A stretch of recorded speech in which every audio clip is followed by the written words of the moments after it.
ಗುಡ್ಡ ಬೆಟ್ಟ ದಟ್ಟ ಕಾಡುಗಳ ನಟ್ಟ ನಡುವೆ ಇದ್ದ ಒಂದು ಪ್ರಾಚೀನ ಕಟ್ಟಡವನ್ನು ಹುಡುಕಿ ಕೊಡಗಿನ ಕಡೆಗೆ ಹೊರಟು ಬಂದು ತಲುಪಿದವನಿಗೆ ಕಾನನದ ಮಧ್ಯದಲ್ಲೊಂದು ನಾಲ್ಕನಾಡು ಎಂಬ ಸುಂದರ ಅರಮನೆ ಎದುರಾಗಿತ್ತು. ಅದರ ಸುತ್ತಮುತ್ತಲಿನ ನಿಗೂಢ ವಾತಾವರಣವೇ ಅರಮನೆಯನ್ನ ಇಲ್ಲಿ ನಿರ್ಮಿಸಿದ ಹಿಂದಿನ ಕಾರಣವನ್ನ ಸಾರಿ ಹೇಳುತ್ತಿತ್ತು. 18ನೇ ಶತಮಾನದಲ್ಲಾದ ಅದೆಷ್ಟೋ ಐತಿಹಾಸಿಕ ಆಗುಹೋಗುಗಳನ್ನ, ಕೊಡಗಿನ ಮೇಲಾದ ದಾಳಿಗಳನ್ನ ಕಂಡು ಇಂದಿಗೆ ಸ್ತಬ್ಧವಾಗಿ ನಿಂತಿದ್ದ ಈ ಅರಮನೆಯ ದೈತ್ಯವಾದ ದ್ವಾರದೊಳಗೆ ಹೆಜ್ಜೆ ಇಟ್ಟರೆ ಅಲ್ಲಿ ಸಾಲು ಸಾಲು ಮರದ ಕಂಬಗಳೇ ಸ್ವಾಗತಕ್ಕೆ ನಿಂತಿದ್ದವು. ದೂರದಲ್ಲಿ ಹರಿಯುತ್ತಿದ್ದ ಜಲಪಾತದ ಶಬ್ದ, ಗಾಳಿಯ ಬೀಸುವಿಕೆಯ ಸದ್ದಷ್ಟೇ ಕಿವಿಯನ್ನ ಸೋಕುತ್ತಿದ್ದ ಹೊತ್ತಲ್ಲಿ ಈ ಅರಮನೆಯೊಳಗಿಟ್ಟ ಪ್ರತಿ ಹೆಜ್ಜೆಗಳು ಕೂಡ ಕುತೂಹಲವನ್ನು ಹುಟ್ಟಿಸಿದವು. 1786ರಲ್ಲಿ ಕೊಡಗಿನ ರಾಜ ದೊಡ್ಡ ವೀರ ರಾಜೇಂದ್ರ ಟಿಪ್ಪುವಿನ ಅಧೀನದಿಂದ ತಪ್ಪಿಸಿಕೊಂಡು ಕೊಡಗಿಗೆ ಮರಳೋ ಹೊತ್ತಿಗೆ ಟಿಪ್ಪುವಿನಿಂದ ಕೊಡಗಿಗೆ ತನ್ನ ಸೈನ್ಯವನ್ನ ಕಳುಹಿಸಿ ಇಲ್ಲಿಯ ಹಲವಾರು ಕೋಟೆ ಕೊತ್ತಲಗಳನ್ನ ವಶಪಡಿಸಿಕೊಳ್ಳಲಾಗತ್ತೆ. ಅವುಗಳನ್ನ ಹಿಂಪಡೆಯುವ ಪ್ರಯತ್ನಕ್ಕೆ ಕೈ ಹಾಕಿದ ಕೊಡಗಿನ ರಾಜ ದೊಡ್ಡ ವೀರ ರಾಜೇಂದ್ರ ತನ್ನ ರಾಜಧಾನಿಯಾದ ಮರ್ಕಾರವನ್ನ ಹೊರತುಪಡಿಸಿ ಈ ನಾಲ್ಕನಾಡು ಎಂಬ ದಟ್ಟ ಅರಣ್ಯದ ಪ್ರದೇಶದಲ್ಲಿ ಸದೃಢವಾದ ಅರಮನೆಯನ್ನ ನಿರ್ಮಿಸಿ ಇಲ್ಲಿಂದಲೇ ತನ್ನ ಕಾರ್ಯಾಚರಣೆಯನ್ನ ಶುರು ಮಾಡ್ತಾರೆ. ಶತ್ರುಗಳ ದಾಳಿಗೆ ಪ್ರತಿರೋಧ ಒಡ್ಡುವ ಸಾಮರ್ಥ್ಯವಿರುವ ಈ ಕಟ್ಟಡವನ್ನ ಕೇರಳ ಶೈಲಿಯ ವಾಸ್ತುಶಿಲ್ಪದಿಂದ ನಿರ್ಮಿಸುತ್ತಾರೆ.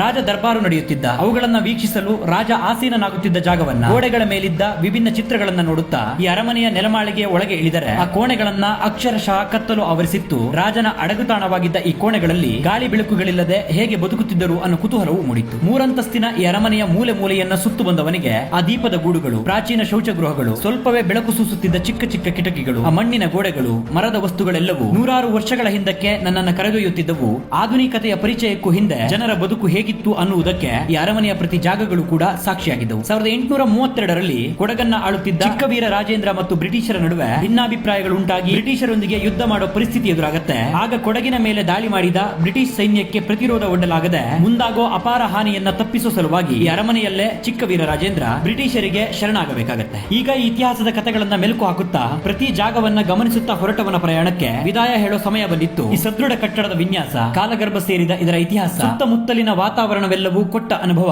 ಒಂದಷ್ಟು ಕ್ಷಣ ಗತಕಾಲದಲ್ಲಿ ಬದುಕಿ